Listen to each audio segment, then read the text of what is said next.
Well, you can imagine not being in the garden for 11 days this time of the year, taking 30-some gardeners through the gardens of Italy, and as you can see, the weeds have taken over while I was gone. Garlic mustard is the bane of my existence, but we have something completely different for you.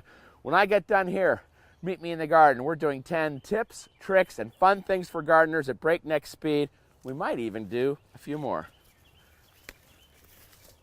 Deadheading tulips removes the seed head, allowing the plant to put its energy into the bulb, and hopefully will give us blooms next year. Take time out of your busy gardening day to sit and enjoy a flower like this flaming parrot tulip. Be sure to thin radishes and other root crops. They need space to make that nice tasty root. And eat them, roots and the tops. They're yummy in a salad.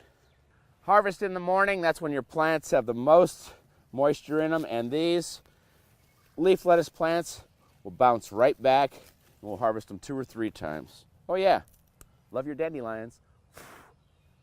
I do. Get it before the rabbit gets it. And love your violets too. That's not a weed. That's a beautiful, edible flower that's also a great pollinator plant.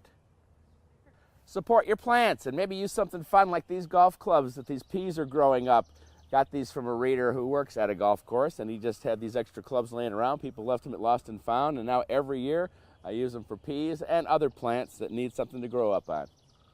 Stake your plants before they fall over. They'll never look the same if they fall over. I'm just running a little weave of fishing line in here, and that is going to support my lilies, and they will not fall over, and they'll be happy blooming this summer. Come here, you got to come over here. That works good. Yep.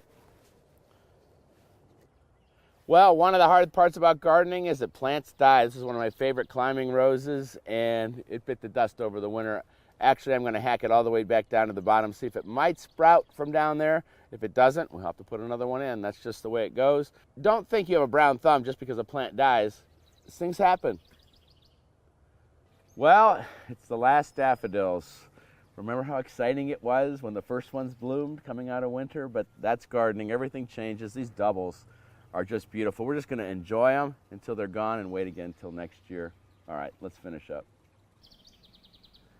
Well, speaking of the ever-changing garden, I need your help. I'm doing a story called Ephemeral Visions, meaning I want to hear about the one thing that you see that's here for just a short time in your garden that you just love. You can find all that information at everybodygardens.com. That's also where you can join my Seed of the Month Club. Till next week, there's more to do that I could possibly tell you about. We'll see you then.